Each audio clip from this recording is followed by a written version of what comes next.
Previous session में हमने समझा था what is the importance of the bill of lading। तो आज के सेशन में हमारा जो टॉपिक है वो है commercial invoice, importance of the commercial invoice. तो importance of the commercial invoice की अगर बात करें तो ये काफी इंपॉर्टेंट डॉक्यूमेंट होता है एक्सपोर्ट के केस में। जब एक्सपोर्टर अपनी गुड्स को डिस्पैच करता है तो एक बिल देता है कि इस गुड्स की इतनी वैल्यू है, इसका बायर कौन है, इसकी कितनी क्वांटिटी है, गुड्स डिस्क्रिप्शन क्या है, क्या पोर्ट ऑफ लोडिंग है, क्या पोर्ट ऑफ डिस्चार्ज है, इसके अलावा इनको टर्म्स एंड पेमेंट टर्म्स क्या है। ये सारी जानकारी इस कमर्शियल डॉक्यूमेंट पे होती है। ओके, तो ये एक तरह से आप इसको ये कंसीडर कर सकते हो, ये एक बिल है। जैसे आप कोई गुड्स खरीदते हो तो कोई भी कंपनी आपको एक बिल देती है गुड्स के रिस्पेक्ट में। In the same way export के गुड्स एक्सपोर्ट करने के लिए आपको एक कमर्शियल इनवॉइस बनानी होती है, जो कि इम्पोर्टर उस पे जितनी वैल्यू है गुड्स की, जितनी प्राइसिंग की है आपने, जितनी कॉस्टिंग की है, वो सारी चेकआउट करने के बाद आपको पेमेंट करेगा। तो इम्पोर्टेंट यहाँ पे ये चीज है कि आपको यह ध्यान रखना है कि इसको बनाते समय सारी इनको टर्म्स, पेमेंट टर्म्स, सारी चीजें आपको एक्यूरेट मेंशन करनी है। क्योंकि जब कोई डिस्प्यूट होता है इंटरनेशनल बिजनेस में, तो यही एक इम्पोर्टेंट डॉक्यूमेंट है जो कि आप वहां पे प्रेजेंट कर सकते हो। ठीक है, तो कमर्शियल इनवॉइस की अगर बात करें तो इसमें अगर बनाने में क्या प्रोसीजर है, तो बनाने का प्रोसीजर क्या है, एक फॉर्मेट आप यहाँ पे देख सकते हो स्क्रीन पे, जिस फॉर्मेट में कई सारी डिटेल्स आपको अपडेट करनी होती है। तो इन डिटेल्स की बेस पे हम देख लेते हैं कि ये किस प्रकार से है। ठीक है, तो जो भी डिटेल्स यहाँ पे दिख रही है आपको, जैसे सबसे पहले बायर एड्रेस है कि बायर का क्या एड्रेस है। वो बायर का एड्रेस मतलब किसको हम एक्सपोर्ट कर रहे हैं। ठीक है, तो वो आपका बायर एड्रेस हो गया। ठीक है, तो बायर एड्रेस में क्या होगा, आपको कौन किसको एक्सपोर्ट कर रहे हो, कौन आपका बायर है, किस गुड्स की वैल्यू क्या है, ये सारी चीजें की डिटेल्स बायर के थ्रू आपको मिलेगी। ठीक है, तो एक्सपोर्ट करते समय हमें ये देखना है कि जो बायर का एड्रेस है वो एक्यूरेट है कि नहीं है।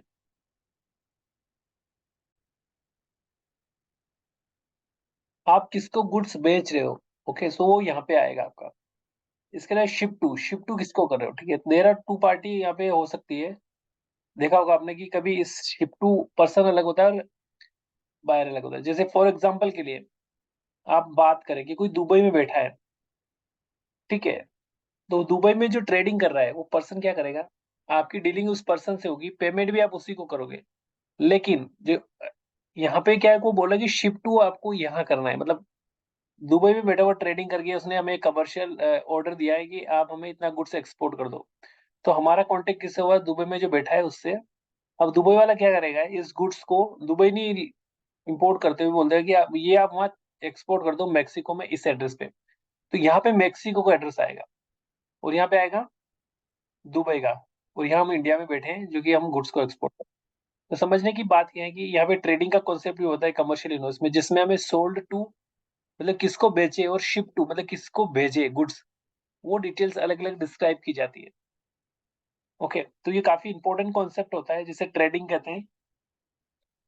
ठीक है, तो अब हम बात कर लेते हैं आगे की चीजों की। तो यहाँ पे आपका कमर्शियल इन्वेस्ट नंबर होगा, कमर्शियल इन्वेस्ट का रेफरेंस नंबर होगा सेकंड कॉलम में। ओके, देन आपकी टर्म्स ऑफ सेल, मतलब आपकी इनको टर्म्स क्या है, एफओबी, सीआईएफ, और ये सारी डिटेल्स यहाँ मेंशन करी हुई। इसी प्रकार से पेमेंट टर्म्स क्या है, what is the payment terms, like a advance, document against payment, document against acceptance या एलसी। ओके, तो ये सारी चीजें यहाँ पे हमें डिक्लेयर करनी होती है कमर्शियल इन्वेस्टमेंट, सो दैट कि इंटरनेशनल लेवल पर कोई भी किसी को समझने में कोई प्रॉब्लम ना आए। अब करेंसी सेटलमेंट की बात करें तो कितने दिनों में पेमेंट हो जाएगी वो यहाँ पे मेंशन करना है। मोड ऑफ शिपमेंट की अगर बात करें कि मोड ऑफ शिपमेंट क्या है, बाय एयर है या बाय सी है या बाय रोड है, we have to mention here. Okay, now below plating और बेयरेबल नंबर भी यहाँ पे आप मेंशन कर सकते हो। मोस्टली बिलो कभी कभी मोस्टली कमर्शियल इन्वेस्ट क्या करते हैं, हमें बनानी होती है डिस्पैच करने से पहले। ओके, और उस केस में क्या होता है कि जब कमर्शियल इन्वेस्ट आपकी बना रहे हो उस टाइम तो आपने एक्सपोर्ट की नहीं, तो बिल ऑफ लेडिंग नंबर और बिल नंबर तो आएगा नहीं। तो जो कमर्शियल इनवॉइस बना रहे हो कस्टम क्लियरेंस के लिए, वहां पे तो आप इसको मेंशन नहीं कर सकते, क्योंकि आपकी शिपमेंट अभी बिल ऑफ लेडिंग और ये एयर बिल आपको इश्यू नहीं हुआ है, तो वो ये कॉलम आपका छूट सकता है। अगर क्वांटिटी की बात करें तो क्वांटिटी आपको प्रॉपरली यहाँ मेंशन करनी है एग्जैक्टली। इसके लिए प्रोडक्ट डिस्क्रिप्शन से फॉर एग्जांपल आप यहाँ पे क्वांटिटी की अगर बात करें, जैसे 5000 शूज एक्सपोर्ट कर रहे हो, तो यहाँ 5000 आपको लिखेंगे, जिसमें कितने पैकेज में कितने शूज है वो सारी डिटेल यहाँ पे पैकेजेस वाइज भी मार्क्स करना है। इसके अलावा आइटम डिस्क्रिप्शन की बात करें तो शूज का लेदर शूज है या किस टाइप का प्रोडक्ट है, वो उसकी कैटेगराइज वाइज एचएसएन के अकॉर्डिंग यहाँ पे मेंशन करना है। यूनिट मीजर्स क्या है और यूनिट प्राइस क्या है, यहाँ पे मेंशन करना है कि यूनिट प्राइस की बात करें तो पर पीस वैल्यू कितना है और टोटल प्राइस क्या है, और यूनिट मीजर का मतलब कि नंबर ऑफ पीस कितने हैं और पर पीस प्राइस क्या है। तो यहाँ से आपको बताइए, जैसे यहाँ पे 2000 शूज है तो 2000 शूज यहाँ लिखेंगे, और यहाँ पे मेंशन करें यूनिट प्राइस मतलब वन शूज का जैसे आपका $0.5 है, ठीक है, तो वो उसमें वन यूनिट 2002 का मल्टीप्लाई करके जो टोटल वैल्यू यहाँ पे आपकी आ जाएगी। तो इस प्रकार से ये डिटेल हम प्रिपेयर कर सकते हैं। तो इस प्रकार से हम सारी डिटेल मेंशन करने के बाद ये आपकी टोटल वैल्यू हमें दिखा सकते हैं। इसके अलावा इसमें पैकिंग और इंश्योरेंस का कोई एक्सपेंसेस है तो you can add here, goods की वैल्यू यहाँ पे आएगी और पैकिंग और इंश्योरेंस की वैल्यू ऐड हो जाएगी, तो टोटल वैल्यू यहाँ पे आ जाएगी आपकी। इसके अलावा बात करें पैकेजेस एंड मार्क्स, तो टोटल नंबर ऑफ पैकेज यहाँ डाल के सर्टिफिकेशन यहाँ पे ऑथोराइज करना है, ओके करना है इस इनवॉइस को, ठीक है। ओके होने के बाद इसमें साइन स्टेप होने के बाद ये आप वहाँ पे पूरा इसको भेज सकते हो स्टेप, ठीक है। तो इस प्रकार से हम इसको पूरी तरह से अपनी इनवॉइस को बना सकते हैं और चीज़ों को क्लियर कर सकते हैं।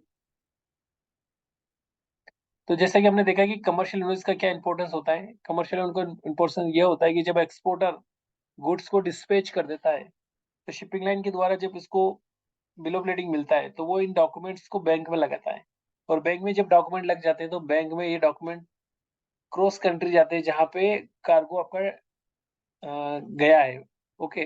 तो वहाँ पे ये इसका डॉक्यूमेंट्स को चेक एंड वेरीफाई करने के बाद वहाँ की बैंक आपके आपकी बैंक के में कुछ पेमेंट ट्रांसफर कर देगी, मतलब जितना भी इस पर इनको टर्म्स जितना या पेमेंट टर्म्स की 90 डेज या 80 डेज में कितना परसेंट करना क्या है, तो उसके अकॉर्डिंग ये पेमेंट ट्रांसफर कर दी जाएगी आपके अकाउंट में और आपको ये पेमेंट मिल जाएगी।